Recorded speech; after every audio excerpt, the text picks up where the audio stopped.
Ed Davey, he's the leader of the Liberal Democrats. They won 72 seats. No bugger knows what they stand for. But last night and this morning, Ed Davey was invited to the state banquet that the King is throwing for President Donald Trump. Ed Davey has decided that he can't go because God told him not to. This is what Sean thinks. Morning, Jeremy. Sean from Grimsby. So Ed Davey's not attending the state visit of Donald Trump. I'm sure Donald Trump's going to be absolutely wounded that he hasn't turned up. I'm sure Donald Trump has never even heard of this fella. Great show, Jeremy. I can imagine if you asked Donald Trump. I love what he said about Sadiq Khan. You know, he's a nasty man. I can't do a Donald Trump impression. Patently, I'm crap. Ed Davey, yeah. This is Ed Davey saying why he's not going. Have a listen. Next month, Donald Trump will come to the UK for a state banquet. I've been invited, but my wife and I won't be going. It's an enormous honour to be invited by the King, who I have huge respect for. But it's only by not attending that I get the opportunity to make this case. The people of Gaza are starving.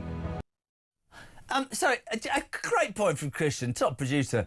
Who creates such... I mean, it looked like it was in heaven. Who creates an RSVP video? Don't you just ring up or send a note going, you're mad, sorry, I'm against Trump. I think he's a... I know you said the wrong word. You're standing there like a shroud, you odious human being. Honestly, Ed Davey, just... When I say this about people, they go, oh, you can't say that. This is the man who dressed up in a wetsuit, bungee jumped and pretended to be John Travolta. Oh, look. Next month, Donald Trump. Yeah, here's one thing, right? Donald Trump isn't perfect, but at least he's trying to do what's right by the British people. We say a very good morning to a former Conservative government minister now at 7:45. The legend that is, which is telling me this, Steve Baker. Good morning, sir. How are you? Good morning, Jeremy. You're very, very kind, and I'm looking forward to buying my tickets at 10 a.m. Are you coming? Are you coming? Are you? Well, I better now, hadn't I? Now I've said it. Well, you better. And do you know what? I'm already getting text messages from the cheap people going, oh, can I have a freebie? This is going to be a sellout and it's going to lead to a tour, I promise you that. Mike and Jez's World of Common Sense, Saturday, November the 15th, on sale from 10 this morning. Steve, thank you so much indeed for taking time. Very quickly, a response to the main news story before we talk about the ASDA boss and Rachel Reeves. 2 o'clock this afternoon, the Bell Hotel judgment, to me, a seminal moment in this country's history. I have to say that, I mean it. It is a really important moment, yes, of course, but it's pretty strange that they've had to resort to using planning law to try and stop it. But, you know, the public are right to object to people who have broken the law by coming here illegally, being inserted in large numbers in the community. It's obviously proving extremely disruptive. It's going to be very interesting to see what the judge rules, but planning law really ought not to be the main recourse. The main thing we need is to stop people coming. I've said it before, I'll say it again, I'd be quite happy if people who came illegally were detained, because obviously they've arrived illegally. You know, to detain them would be fair enough. Absolutely. The reason we wanted to get you on was this headline in the Daily Mail this morning, which is now ASDA boss tells Rachel Reeves, stop taxing everybody. I'm old enough to remember the last Labour government. Tax anybody who has made anything, screw them into the ground and give pay rises to the unions until you bankrupted the country, and even the unions have asked for too much and they don't come to work. He's spot on. This woman, in my humble opinion, is that incompetent. She's going to have to go cap in hand to the IMF very soon, isn't she?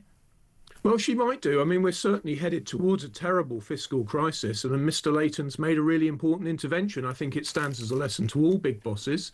You know, if you serve the public by their millions, you do have a powerful voice in the public debate, and Mr. Leighton's right to protest against the level of taxation. I'm glad he has. As to keep a very close eye on people's disposable incomes. They're very, very good at doing it.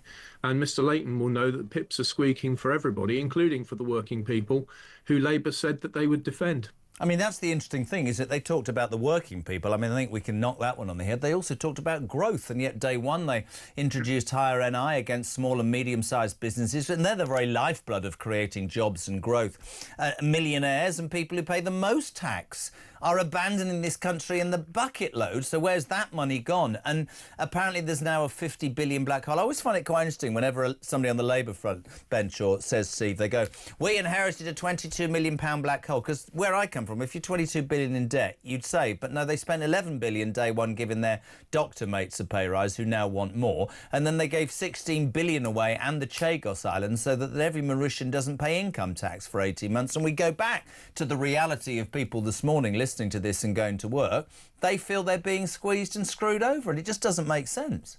Well, absolutely, and their decisions have been really bizarre. And what's more, after a year, they fell apart when they tried to adjust the personal independence payment, and their Labour MPs wouldn't vote for any spending cuts, which didn't surprise me at all. That's partly why we're headed for crisis, because if Labour MPs won't vote to control spending, quite the reverse, they'll rebel in large numbers, then even if Rachel Reeves wanted to do the right thing, she wouldn't be able to. So it's a very serious situation, I'm afraid, and thank goodness for your listeners, because until the public are demanding lower taxes, we're really, and that means lower spending, of course, we're really headed towards disaster. And let's not forget, it's 1%. Top 1% of earners pay 30% of income tax, and that's not really very stable or sustainable. So that's why she wants to drag more people into the higher brackets. It's not good news for people on normal wages. Couldn't agree more. Steve Baker, former Conservative government minister, thank you so much indeed for joining us on Morning Glory. When people slag off or dare to criticise Rachel Reeves, Richard III, if you have a look at a picture,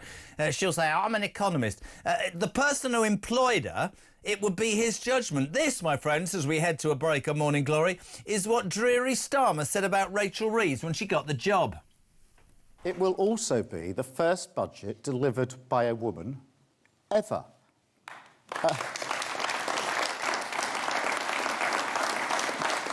That is a moment of pride. When Rachel Reeves stands up, she will be making history. And I can tell you, young women and girls across the country will be watching, they will look up, and they will notice. Notice what? That she can't add up and we're in a hole.